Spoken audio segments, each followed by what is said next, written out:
Bwana Yesu asifiwe sana, watu wa Mungu. Tazama, ni siku nyingine tena ya tarehe 16 mwezi wa 3 mwaka 2026, siku ya Jumatatu. Katika siku ya leo tunaendelea na somo letu kutambua kwamba umuhimu wa kuokolewa. Tunatakiwa tutambue, je, kuna umuhimu wowote wa kuokolewa, watu wa Mungu?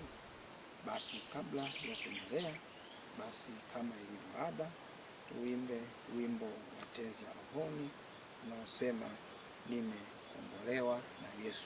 Kwa sababu tunazungumzia habari za wokovu, kwa maana nyimbo zangu nyingi nimeziweka kwa ajili ya kuzungumzia habari ya ukombozi. Kwa hiyo tuimbe kwa pamoja na Mungu atatubariki sana.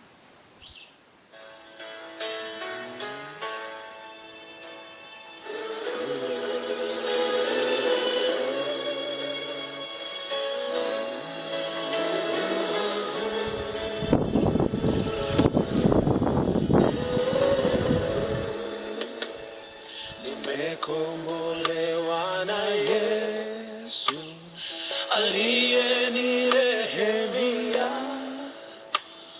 kwa bei ya mauti yake nimekuwa mtoto wake.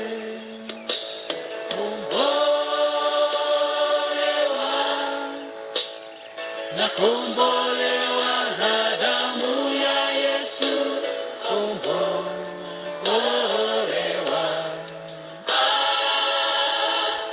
ni mwana wake kweli,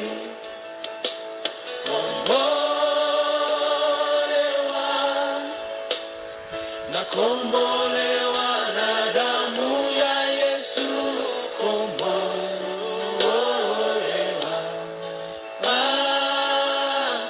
mimi mwana wake kweli.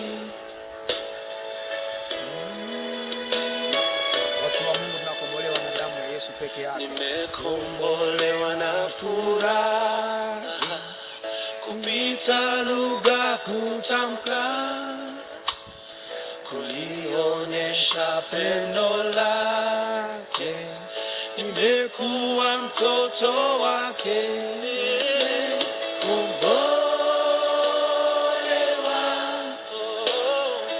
Nakombolewa na damu ya Yesu,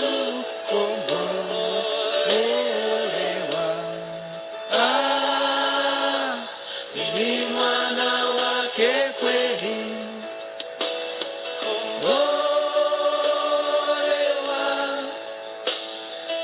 nakombolewa na damu ya Yesu,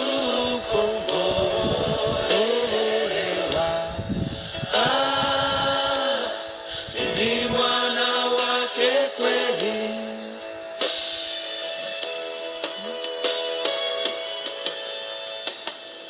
Najua taji imewekwa mbinguni tayari kwangu,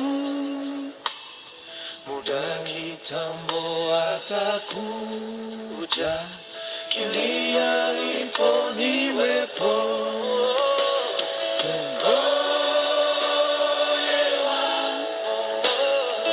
Nakombolewa na damu ya Yesu,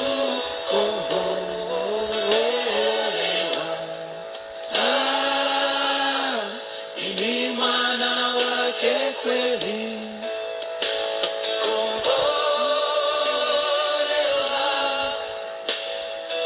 nakombolewa na damu ya Yesu,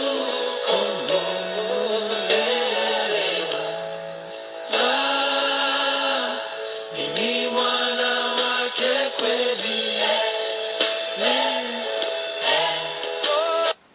Asante watu wa Mungu, tumeona ya kwamba tunakombolewa kwa damu ya Yesu peke yake. Hivyo watu wa Mungu, tuendelee na somo letu la wokovu kwa siku ya leo. Tutasoma au tutaweza kujifunza umuhimu wa kuokolewa. Inatakiwa tutambue umuhimu wa kuokolewa. Je, kuna umuhimu wowote wa kuokolewa? Watu wa Mungu, hakuna wokovu wenye hasara. au hakuna wokovu usiokuwa na muhimu. Ukiokolewa mtu wa Mungu, basi kuna umuhimu ambao Mungu atakupa wewe ambaye umemkiri Yesu Kristo na kuyakabidhi maisha yako yote kwake yeye kuwa Bwana na Mwokozi wetu, kwa kumkiri mwana wake pekee ambaye alitupa na akaweza kufa pale msalabani ili sisi wenye dhambi tupate kuokolewa.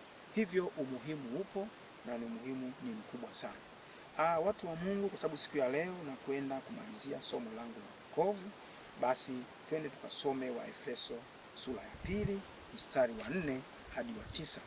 Waefeso sura ya 2 mstari wa 4 hadi wa 9. Efeso sura ya 2 mstari wa 4 hadi ule wa 9. Nitasoma kwa msaada wa Bwana.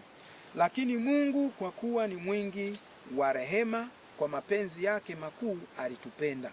Mstari wa 5. Hata wakati ule tulipokuwa wafu kwa sababu ya makosa yetu, alituisha pamoja na Kristo, yaani tumeokolewa kwa neema. Mstari wa 6. Akatufufua pamoja naye, akatuketisha pamoja naye katika ulimwengu wa roho katika Kristo Yesu. Mstari wa 7. Ili katika zamani zinazokuja audhihirishe wingi wa neema yake upitao kiasi kwa wema wake kwetu sisi katika Kristo Yesu. Mstari wa 8 nao unasema, kwa maana mmeokolewa kwa neema kwa njia ya imani, ambayo hiyo haikutokana na nafsi zenu, na kipawa cha Mungu. Mstari wa 9 na mstari wa mwisho, wala si kwa matendo, mtu awaye yote asije akajisifu. Watu wa Mungu, tunaona hapa inaonyesha umuhimu wa wokovu. Umuhimu wa wokovu, kwamba Mungu wetu sisi ni mwingi wa rehema. Mungu wetu sisi anatupenda sana kuliko sisi tunavyojipenda mwenyewe, au kuliko sisi tunavyopenda majirani zetu, au tunavyowapenda rafiki zetu. Lakini Mungu anasema pia katika umuhimu wa kupata wokovu, kwamba ukiwa ni mtenda dhambi unakuwa upo katika wafu. Inawezekana usiwe katika wafu kwa kuwa kwamba umekufa, bali unakuwa wafu kwa sababu unakuwa umekufa kiroho. Mwili uko mzima, lakini kiroho unakuwa umekufa. Lakini umuhimu wake, kama utamkiri na kumpokea Yesu Kristo kuwa Bwana na Mwokozi wako, basi utakuwa umeokolewa kutoka katika wafu. Na pia ukizikabidhi dhambi zako, basi pale Yesu Kristo anapokuwa msalabani kuondoa dhambi zetu, basi dhambi zako zinakwenda kutakaswa na kusamehewa pale msalabani, nawe utakuwa mpya na utakuwa ni usafi, ambaye dhambi zako utakuwa umesamehewa, na ndipo inakupasa utende mema, utende mambo yale ambayo yatampendeza Mungu. Watu wa Mungu, yawezekana unadhani ya kwamba hakuna umuhimu wowote. La hasha, kwa sababu umuhimu ni mkubwa sana. Mtu anayemtegemea Mungu na mtu anayemtegemea Bwana Yesu kuwa Bwana na Mwokozi wake, basi yeye anakwenda kupata mambo mengi yenye faida zaidi katika kiroho, lakini pia yenye faida zaidi katika mwili. Lakini yawezekana usipokuwa na subira, unaweza ukakata tamaa, ukaona ya kwamba Mungu hakusikilizi, Mungu akakuzibia masikio, Mungu hakuoni. Lakini ukiwa na imani, basi Mungu atakwenda kukutendea. Kila mmoja kwa imani yake au kwa dhehebu analosali, ya kupasa uende ukamkiri Yesu Kristo kuwa Bwana na Mwokozi wako, kama wewe mdhambi, kwa sababu tunaambiwa tusihukumu isije na sisi tukahukumiwa.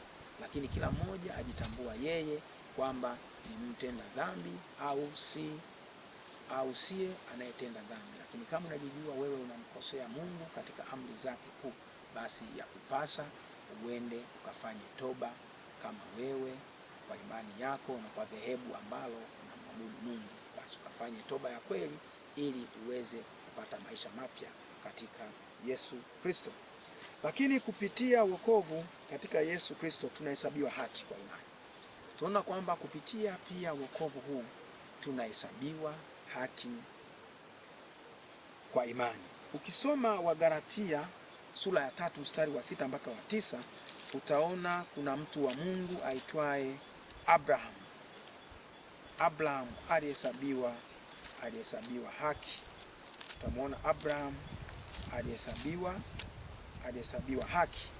Wagalatia sura ya 3 mlango wa 6 hadi wa 9, nayo inasema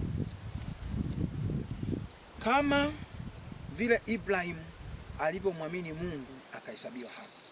Fahamu basi ya kuwa wale walio wa imani hao ndio wana wa Ibrahim.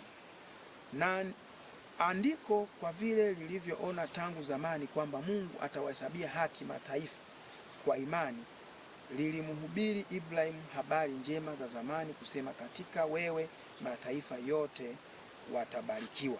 Basi hao walio wa imani hubarikiwa pamoja na Ibrahim aliyokuwa mwenye imani.